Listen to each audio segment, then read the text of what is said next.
Au Mali, un bataillon de l'armée sous commandement de la force du G5 Sahel a tenté de reprendre des positions tombées sous le contrôle de djihadistes 24 heures après une double attaque contre des camps militaires. Au Zimbabwe, le président Emmerson Mnangagwa a appelé ses compatriotes à la patience pour relancer l'économie exsangue de son pays. Le chef de l'État se dit conscient des souffrances imposées par la crise.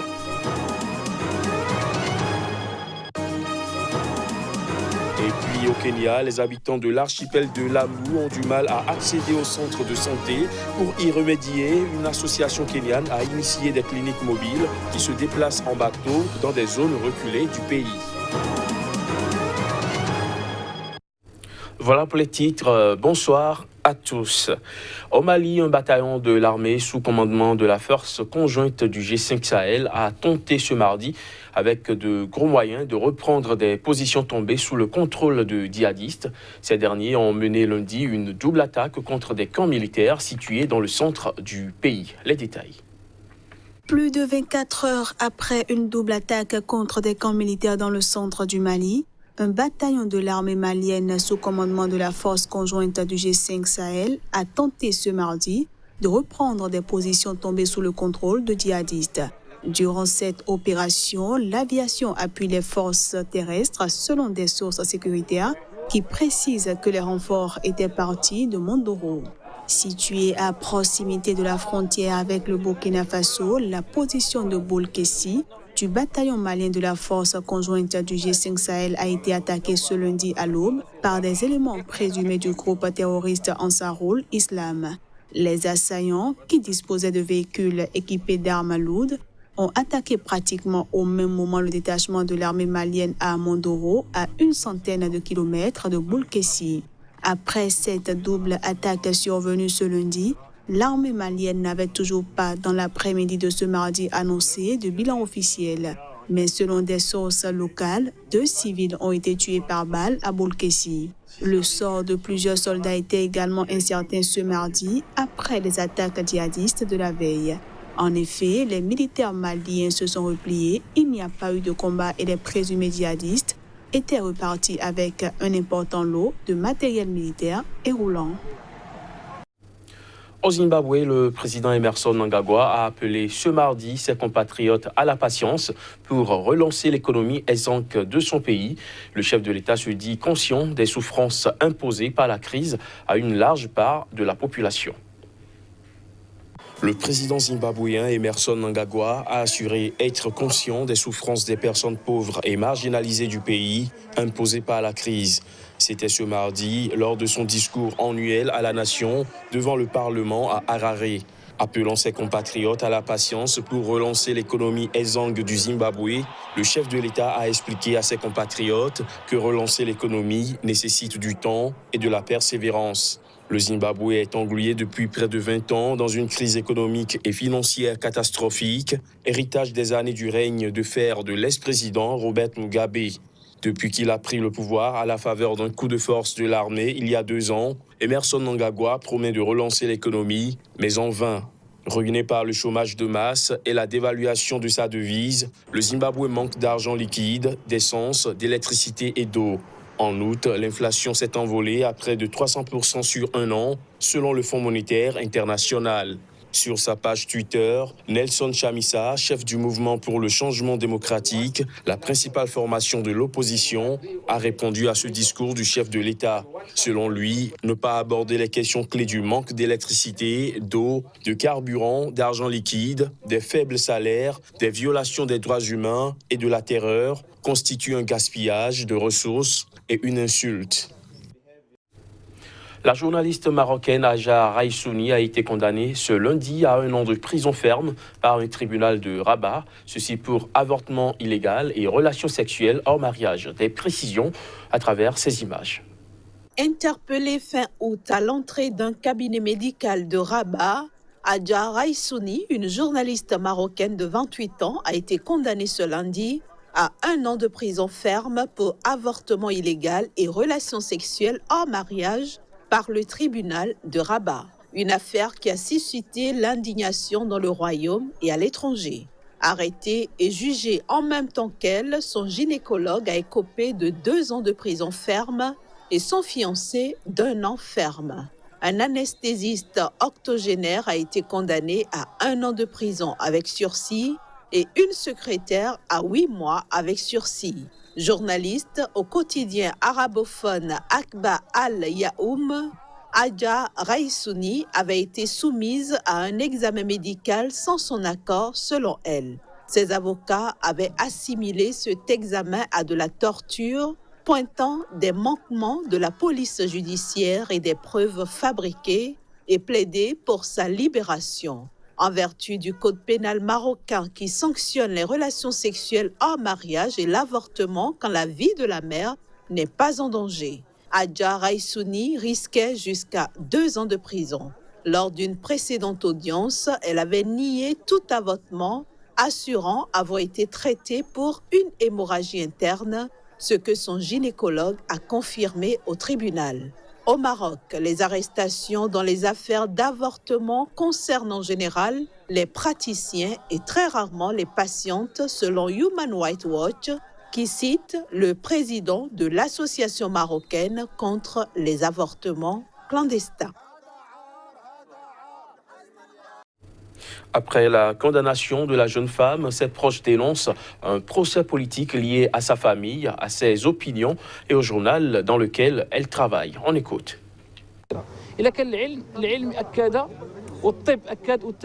La science, la médecine et les analyses ont confirmé qu'il n'y avait pas de grossesse. Alors pourquoi recourir à un avortement? Tout est dans le dossier. La science dit qu'il n'y avait pas de grossesse, alors pourquoi recourir à un avortement? إذا كان القانون هذا يعطيهم ثبوت النسب حنا تنقولوا أن هاد الناس مزوجين كاين العديد من Nous disons que ces gens sont mariés. On a de nombreuses preuves qui en attestent. Donc d'où vient cette accusation de relations sexuelles hors mariage? Personnellement, je n'ai pas compris. Nous poursuivrons la défense de Hajar et Rifat Amin. Nous sommes certains de leur innocence. Je n'ai pas compris ce jugement qui est en contradiction avec la jurisprudence. تنتمنى في الاستئناف يتم استدراك هذا الأمر هذا وحنا غنطعنوا بالاستئناف وتنتمنى. Au Kenya, les habitants de l'archipel de Lamu, dans l'Est, vivent dans la précarité et ont difficilement accès aux centres de santé. Pour remédier à cette situation, l'association kenyane Safari Doctors a initié des cliniques mobiles qui se déplacent en bateau dans des zones reculées du pays. Reportage. Tous les mois, le bateau des Safari Doctors part de l'île de Lamu dans le sud-est du Kenya, avec tout le matériel médical nécessaire pour monter une clinique mobile. Après plus de 2 heures en mer, l'équipe arrive à Kyongwe, un village reculé proche de la frontière somalienne. Les gens ici ont besoin d'aide, ils ont vraiment besoin d'aide. Ils n'ont pas accès aux services de santé ici. Toute l'équipe médicale est bénévole, elle fait un peu de tout, vaccination, suivi de femmes enceintes et de jeunes mamans, mais aussi les premiers soins. Rufia Also s'est coupé le doigt avec sa machette en s'occupant de ses champs de maïs. Heureusement pour lui, la clinique mobile est de passage. L'hôpital est trop loin et les transports sont aussi un problème. Donc c'est compliqué de se rendre à l'hôpital. On n'a pas d'argent et il en faut pour se faire soigner ici.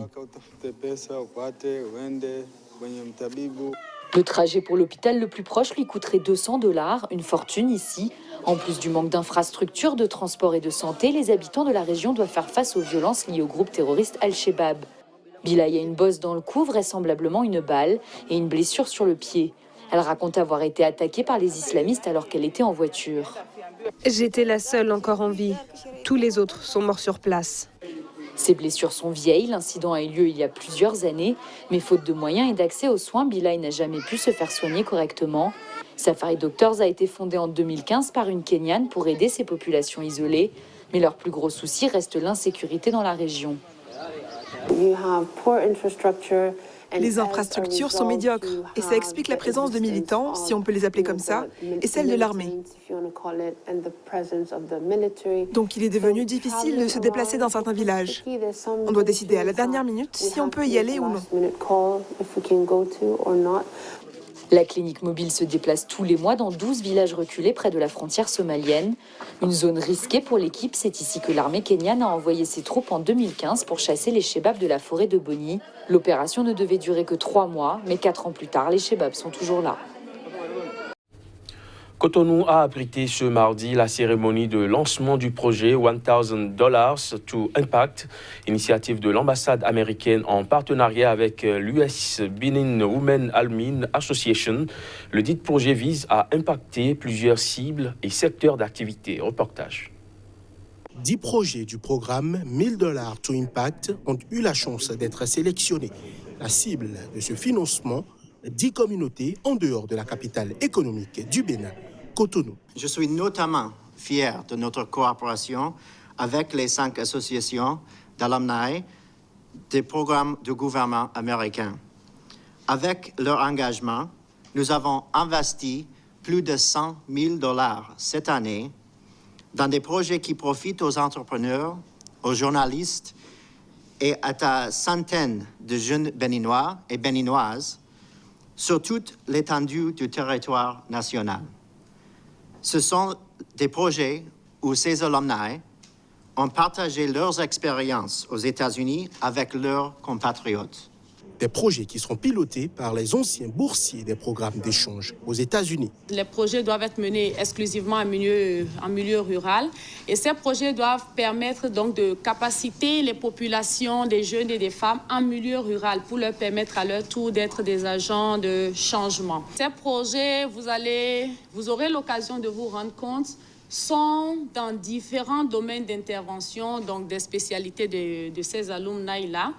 Et ils partent du domaine de l'environnement, la capacitation des jeunes et des femmes à travers le sport. Et donc, c'est ce qui est extraordinaire dans ce projet. $1,000, ce n'est pas beaucoup, mais ces projets sont des projets à fort impact communautaire et c'est la raison pour laquelle USBY est très honoré donc d'accompagner ces différentes initiatives. Ce projet qui vise le bien-être des communautés à la base vient rejoindre de nombreux autres financés par l'ambassade des États-Unis près le Bénin, très active dans le domaine de l'appui aux populations les plus démunies. Restons au Bénin où le docteur Charles Dossouligan a procédé au lancement de 3 ouvrages. Pour l'auteur, le lancement de ces ouvrages s'inscrit dans une triple logique d'information, d'encouragement et de démocratisation des savoirs. Les détails. Le couvre-chef à Porto Novo, Quand la nature vous venge et Igbetikon, ce sont là les 3 livres que le docteur Charles Dossouligan a mis sur le marché. Professeur en linguistique, sociolinguistique et terminologie, le docteur Charles Dossouligan montre par le biais de ses écrits que les rêves méritent d'être exprimés. Écrire, c'est pour moi une manifestation de la liberté d'expression. C'est révéler ses inspirations et partager des savoirs, les vécus heureux ou tristes, pour enfin se satisfaire moralement et pourquoi pas répondre aux attentes légitimes, voire secrètes des autres. Les 3 ouvrages ont été respectivement présentés par Eric Azandé, Rodrigue Atchaoué et Carmen Toudonou. L'œuvre Le couvre-chef à Porto Novo, sous-titré Le Gobi, sens et signification, fait promener son lecteur non seulement dans la sémantique du chapeau en milieu porte-novien, mais aussi l'instruit au vaste champ lexical autour du chapeau et sans une autre forme de procédure. Quand la nature vous venge, de quoi s'agit-il? 12 textes étendus sur 174 pages et précédés chacun d'une illustration. On y retrouve des nouvelles, des contes, des poèmes, des lettres et autres petites créations littéraires qui n'ont d'autre lien entre elles que l'amour. L'amour sous toutes ses formes. Bétiekon, la langue maternelle pour un développement durable, suivi de plaidoyer pour la valorisation des langues béninoises, se structure en 3 grandes parties. La première présente la langue, objet du livre, le goum ou le goumbé, comme vous voulez. Et la deuxième est l'objet du projet d'innovation en langue nationale. Et la troisième et dernière partie recouvre le plaidoyer pour la valorisation des langues béninoises. Ces écrits qui visent à contribuer à la promotion et au rayonnement des valeurs authentiques africaines peuvent, selon le docteur Charles Dossouligan, servir de documents de culture, de ressourcement, mais également de matériaux pour alimenter les travaux scientifiques. Fin de ce JT, merci de l'avoir suivi.